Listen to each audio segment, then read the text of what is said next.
الحمد لله نحمده ونستعينه ونستغفره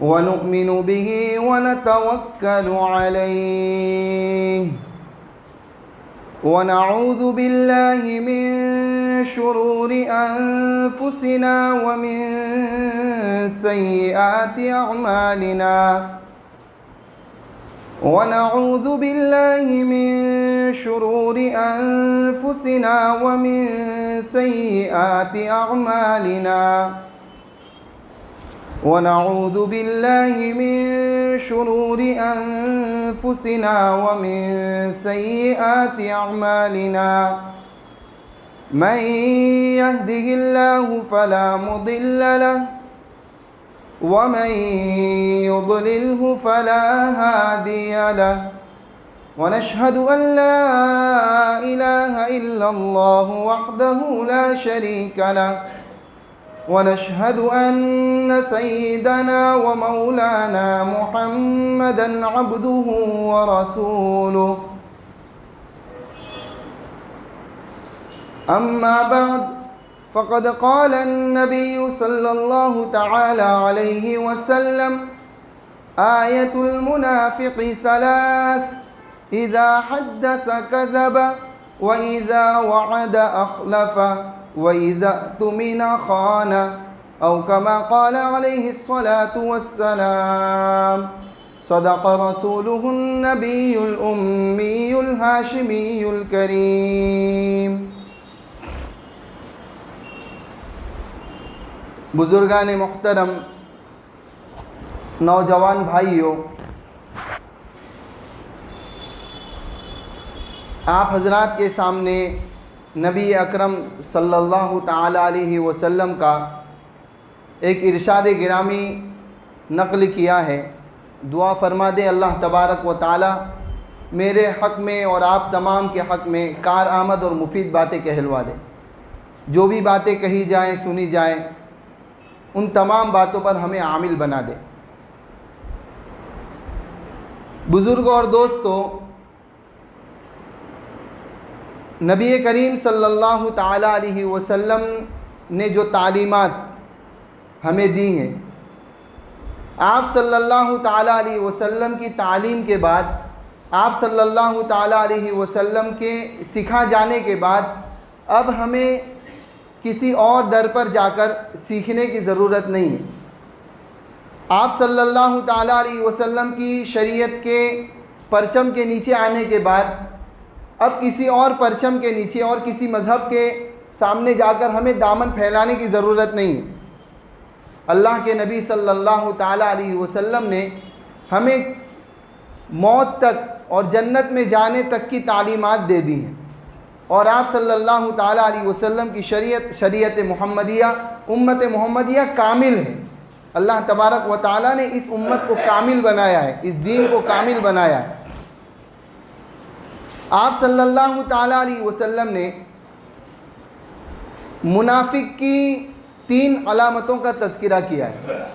جو حدیث پاک میں نے آپ حضرات کے سامنے نقل کی، اس میں آپ صلی اللہ تعالی علیہ وسلم منافق کی 3 علامتیں بیان کرتے ہیں.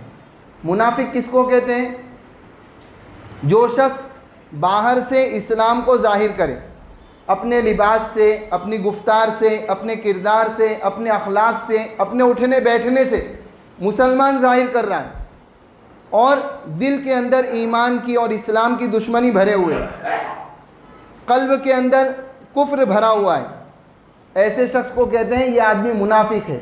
آپ صلی اللہ تعالی علیہ وسلم کے زمانے میں بہت سارے لوگ مدینہ منورہ میں منافقین کی فہرست میں شامل تھے، جو نمازیں بھی صحابہ کے ساتھ پڑھتے تھے، مجلسیں بھی صحابہ رضوان اللہ تعالی علیہ مجمعین کے ساتھ لگاتے تھے، مشوروں میں بھی شامل ہوتے تھے، مشورے دیتے بھی تھے، مشورے لیتے بھی تھے.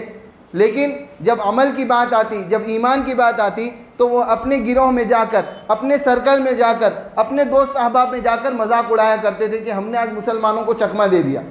صحابہ کی مجلس میں بیٹھ کر ان کی باتیں سن لی، ان کی نجی باتوں کو حاصل کر لیا، اور ہم تو اندر سے کافر ہیں، ہم نے ایمان کو قبول نہیں کیا. ایسے لوگوں کو منافق کہا جاتا ہے. چنانچہ آپ صلی اللہ تعالیٰ علیہ وسلم نے منافق کی بہت ساری علامتیں بیان کی ہیں، جن میں سے 3 علامتوں کا تذکرہ آپ صلی اللہ تعالیٰ علیہ وسلم نے اس حدیث بابرکت میں کیا ہے۔ آپ صلی اللہ تعالیٰ علیہ وسلم فرماتے ہیں آیت المنافق ثلاث، منافق کی 3 علامتیں ہیں۔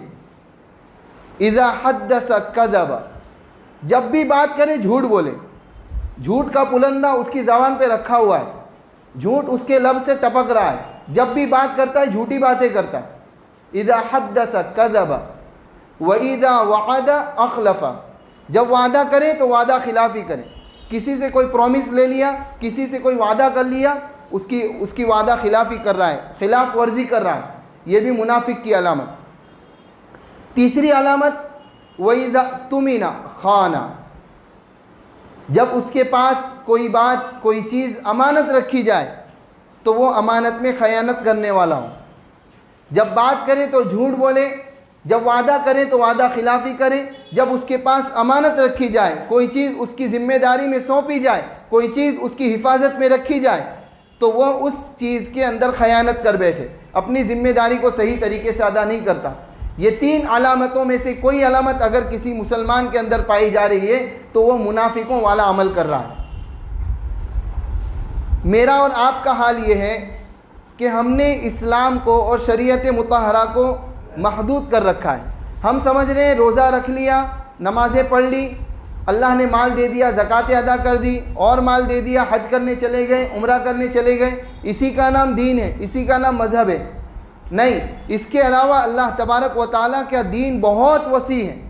اللہ تبارک و تعالیٰ نے شریعت اسلامیہ کو بہت وسیع بنایا ہے، بہت پھیلا ہوا ہے، اس کا کوئی کنارہ نہیں ہے۔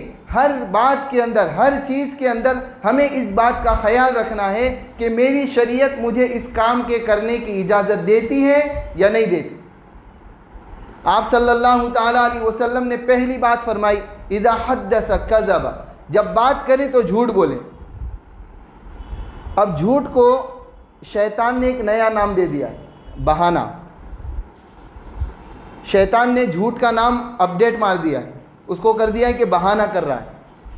اب ہر آدمی دوسرے سے جھوٹ بول رہا ہے، نوکر اپنے مالک سے جھوٹ بول رہا ہے، شاگرد اپنے استاد سے جھوٹ بول رہا ہے، اسٹوڈنٹ اپنے استاد سے، اپنے ٹیچر سے جھوٹ بول رہا ہے، بیوی اپنے شوہر سے جھوٹ بول رہی ہے، شوہر اپنی بیوی سے جھوٹ بول رہا ہے، بچے اپنے باپ سے جھوٹ بول رہے ہیں، باپ اپنے بچوں سے جھوٹ بول رہا ہے۔ اور کوئی پوچھے کہ تو نے اپنے باپ کو جھوٹ کہہ دیا، جھوٹی بات بیان کر دی، تو اپنے شوہر سے جھوٹ بات بول رہی ہے، تو اپنے استاد سے جھوٹ بول رہا ہے، تو اپنے ٹیچر سے جھوٹ بول رہا ہے، تو اپنے مالک سے جھوٹ بول رہا ہے، مالک اپنے نوکر سے جھوٹ بول رہا ہے۔ تو وہ ہر ایک کا یہ جواب ہوتا ہے کہ ہم نے جھوٹ نہیں کہا، ہم نے تو بہانہ کیا ہے۔ نہیں، خلاف واقعہ جو بھی بات بیان کی جائے، اگر آگے چل کر اس کے کرنے کا ارادہ نہیں ہے اور یوں ہی بات بیان کی جا رہی، یہ بھی جھوٹ ہے، اور پیچھے کوئی بات ہوئی نہیں ہے اور زبردستی اس کو آدمی بیان کر رہا ہے جھوٹے الفاظ کے ساتھ، جھوٹ ملا جلا کر، تو یہ بھی جھوٹ ہے۔ خلاف واقعہ بات کو بیان کرنا جھوٹ کہلاتا ہے۔ اور صرف بات کے اندر جھوٹ نہیں ہے، لکھان پڑھان کے اندر بھی جھوٹ ہوتا ہے، سرٹیفکیٹ بنانے میں بھی جھوٹ ہوتا ہے۔ جیسے ایک شخص حضرت مفتی تقی عثمانی دامت برکاتہم کے پاس آیا، ان سے ملاقات کی۔ حضرت نے اس سے کہا کہ آپ تو فلانے ملک میں رہتے ہیں، آپ کی نوکری وہاں ہے، آپ کی ملازمت وہاں ہے۔ اس نے کہا جی چھٹیوں پر آیا ہوں اور ابھی میرا دل نہیں بھرا یا میرا کام نہیں نکلا، اس لیے میں نے اپلائی کر دیا ہے اور زیادہ چھٹی کے لیے۔ کیسے؟ ڈاکٹر سرٹیفکیٹ بنا لیا ہے، ڈاکٹر کا سرٹیفکیٹ بنا لیا جھوٹا کہ میں بیمار ہوں، سفر نہیں کر سکتا، نوکری پر اتنے دن آ نہیں سکتا، ڈاکٹر نے منع کر دیا۔ حضرت مفتی صاحب نے کہا کہ یہ تمہارا عمل کرنا جائز ہے؟ انہوں نے کہا کہ حضرت کیا ہے، کاغذ پہ لکھوا تو رہا ہوں ڈاکٹر سے کہ بس میری طبیعت ٹھیک نہیں ہے، اس لیے میں اتنے دن اور چھٹی لے رہا ہوں، اور پھر جب میں جاؤں گا تب جا کر اپنے کام پر جوائنٹ ہو جاؤں گا۔ حضرت نے کہا نہیں، یہ بھی جھوٹ ہے، تم سچ بات بتا کر اس سے چھٹی لو، اپنے مالک سے اور جہاں پر تم ملازمت کرتے ہو اپنی کمپنی میں سچ بات بتاؤ کہ بھائی میں فلانے کام کے لیے یہاں پر آیا ہوں لیکن میرا کام نہیں ہوا یا میرا دل نہیں بھرا، اس لیے میں اتنے دن اور چھٹی لینا چاہتا ہوں، آپ کو میری تنخواہ میں سے جو رقم کاٹنا ہو، میری سیلری میں سے جو رقم کاٹنا ہو وہ کاٹ لو۔ یہ ہوتا ہے سچ۔ اور آدمی سمجھ رہا ہے کہ میں نے کیا کیا، ایک جھوٹا سرٹیفکیٹ بنا لیا، نہیں، یہ بھی شریعت کہتی ہے کہ یہ بھی جھوٹ ہے۔ اس طریقے سے بہت ساری باتیں جو خلاف واقعہ بیان کی جا رہی ہیں، ہم کوئی سامان بیچ رہے ہیں، اس کا عیب ہمارے سامنے ظاہر ہے، ہمیں پتہ ہے کہ اس کے اندر یہ عیب ہے، اب ہم اس عیب کو چھپا کر سامنے والے گراہک کو چونا لگا رہے ہیں، اور جب وہ گراہک وہ چیز لے کر چلا جاتا ہے تو پھر دوسرے دوست سے کہتے دیکھا کیسی ٹوپی پہنایا، کیسا اس کو الو بنایا۔ نہیں، شریعت کہتی ہے کہ سچ بول کر کاروبار کیا جائے، سچائی ہمارے اندر ہونی چاہیے، ہماری بات میں، ہمارے اخلاق میں، ہمارے چال ڈھال میں، ہر ایک چیز میں سچ ہونا چاہیے۔ یہاں تک کہ انسان کا عمل بھی کبھی کبھی جھوٹ بولتا ہے۔ اس کی مثال حضرت مفتی تقی عثمانی دامت برکاتہم نے دی کہ اگر کسی انسان کے پاس بہت بڑی گاڑی واڑی نہیں ہے، بہت بنگلے والا آدمی نہیں ہے، بہت کروڑ پتی آدمی نہیں ہے، لیکن اگر وہ کسی دوسری جگہ پر جاتا ہے اور وہاں پر وہ کسی دوسرے کی گاڑی سے اس طریقے سے، اس انداز سے اتر رہا ہے، اپنے کپڑے ایسا جھاڑتے ہوا اٹھ رہا ہے اور ایسے اپنے آپ کو جتا رہا ہے، ایسا بتا رہا ہے گویا کہ یہ کروڑ پتی آدمی ہے اور یہ گاڑی اسی کی ہے۔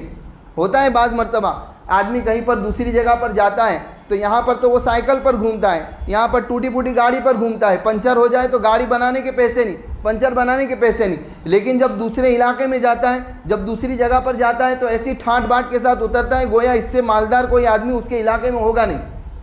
حضرت مفتی تقی عثمانی دامت برکاتہم فرماتے ہیں یہ بھی جھوٹ ہے، تم اپنے عمل سے مالدار ظاہر کر رہے ہو، حالانکہ تم مالدار نہیں ہو، تو تم جس حیثیت کے ہو اسی حیثیت کا اپنے آپ کو ظاہر کرنا چاہیے۔ انسان کو اپنی حیثیت اسی اعتبار سے بتانی چاہیے۔ اللہ کے نبی صلی اللہ تعالیٰ علیہ وسلم کا فرمان ہے، اسوہ حسنہ کے اندر روایت ہے کہ آپ صلی اللہ تعالیٰ علیہ وسلم فرماتے ہیں کہ اللہ تبارک و تعالیٰ اس بات کو پسند کرتا ہے کہ میں نے بندے کو جو نعمتیں دی ہیں بندہ ان کو ظاہر کرے، اپنے لباس پر اور اپنے پہننے اوڑھنے میں اس کو ظاہر کرے، اپنے کھانے پینے میں اس کو ظاہر کرے۔ اللہ نے مال دیا ہے تو ایسا بن کر رہیں، لیکن اگر نہیں ہے تو جھوٹا کردار اور جھوٹا عمل لوگوں کے سامنے ظاہر نہ کرے۔ تو یہ ہوتا ہے جھوٹ، کہ لکھان پڑھان کے اندر بھی جھوٹ ہوتا ہے، آدمی زبان سے بھی جھوٹ بولتا ہے، آدمی اپنے عمل سے بھی جھوٹا عمل کر سکتا ہے۔ تو یہ منافق کی علامت اللہ کے نبی صلی اللہ تعالیٰ علیہ وسلم نے فرمائی۔ دوسری چیز آپ صلی اللہ تعالیٰ علیہ وسلم نے فرمائی وَإِذَا وَعَدَ أَخْلَفَ، کہ جب وعدہ کرے تو وعدہ خلافی کرے۔ وعدہ کرنا کس کو کہتے ہیں؟ کسی بندے سے کہیں پر ملنے کا وعدہ لے لیا کہ میں تجھ سے فلانے وقت میں فلانی ملاقات کروں گا، یا اپنے قرض خواہ کو کہہ دیا مقروض نے کہ میں آپ کو فلانے دن آپ کا قرضہ دے دوں گا، یا مالک نے نوکر سے کہہ دیا کہ میں فلانی تاریخ کو تیری سیلری دے دوں گا، یا دوست نے اپنے دوست سے کہہ دیا کہ میں فلانے وقت، فلانے ٹائم، فلانے دن، فلانی تاریخ کو میں تیرا یہ کام کر دوں گا، یا تجھے جس چیز کی ضرورت ہے وہ دے دوں گا، یہ میرا وعدہ ہے۔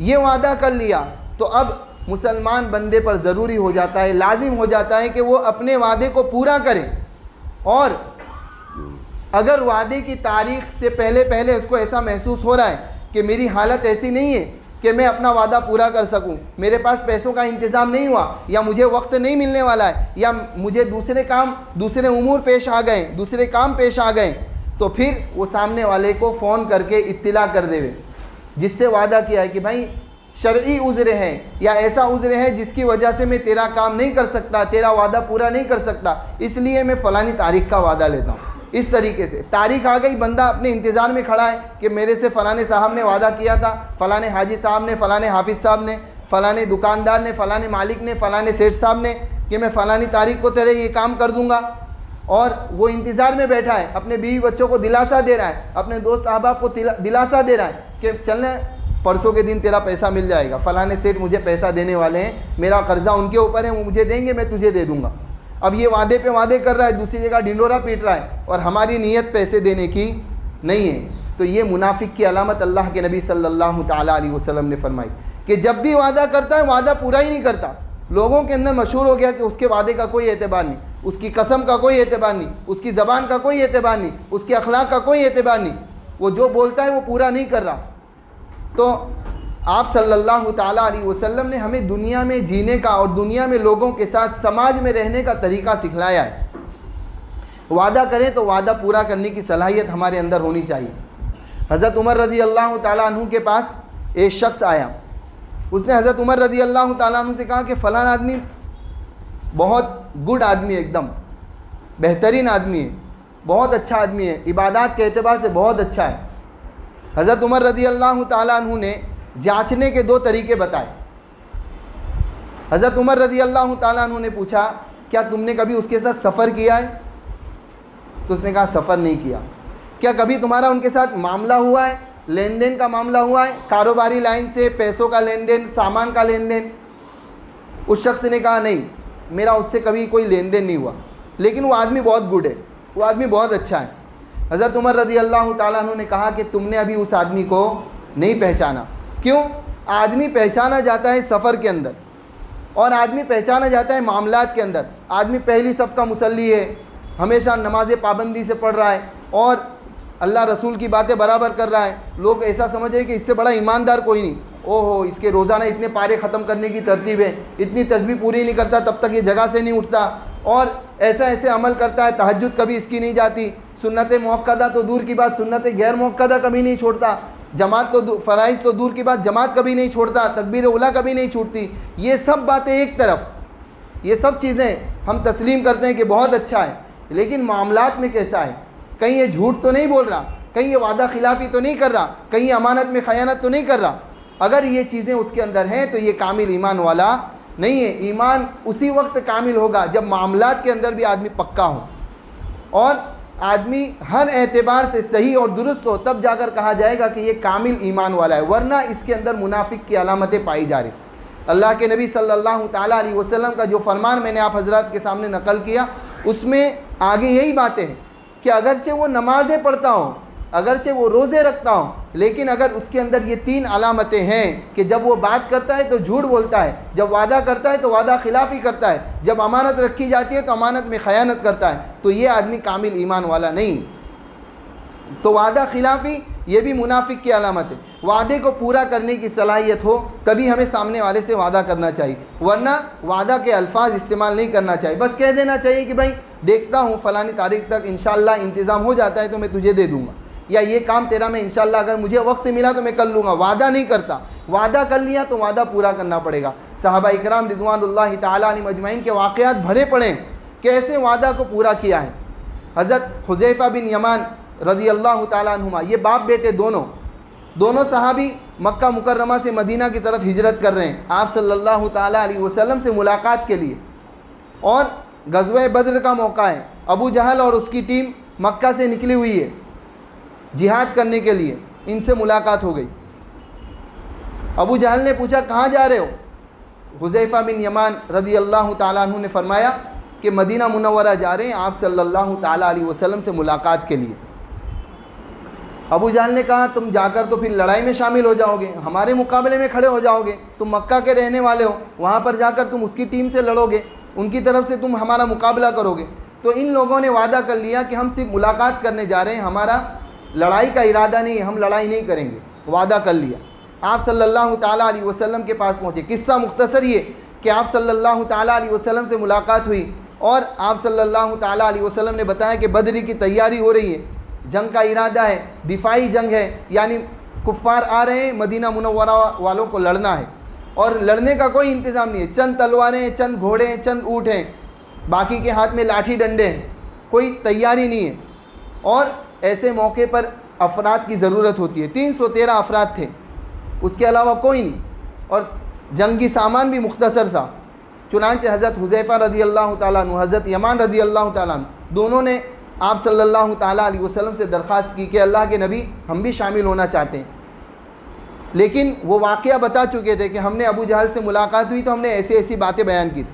آپ صلی اللہ تعالیٰ علیہ وسلم نے کہا کہ ضرورت نہیں ہے، تم نہیں آ سکتے۔ انہوں نے کہا کہ اللہ کے نبی تلوار کی نوک پر وعدہ کیا تھا، ہمارا کوئی ارادہ نہیں تھا, ہم نے تو یوں ہی الفاظ استعمال کر لیے تاکہ ان سے بچ جاویں اور وہاں پر جا کر مدینہ میں آپ صلی اللہ تعالیٰ علیہ وسلم کی زیارت ہو جائے اور آپ صلی اللہ تعالیٰ علیہ وسلم جو حکم دے اس پر عمل کرنے والے بن جائیں. آپ صلی اللہ تعالیٰ علیہ وسلم نے فرمایا کہ تم کو جنگ کی اجازت نہیں ہے. کیوں؟ اس لیے کہ تم ایک کافر سے وعدہ کر کے آ گئے. حالانکہ ضرورت تھی, اگر ہمارے جیسا کوئی آدمی ہوتا تو مصلحتیں تلاش کرنے لگ جاتے کہ ارے سب صحیح ہے, چلو نا ابھی کام نکلے بس بعد میں دیکھی جائے گی. نہیں, آپ صلی اللہ تعالیٰ علیہ وسلم نے عمل کر کے بتایا کہ وعدہ کس طریقے سے پورا کیا جا رہا ہے. دشمن سامنے ہمارا مقابلہ کرنے آ رہے, اس وقت پر وعدہ لیا گیا اس کو بھی پورا کرنے کی تاکید فرمائی.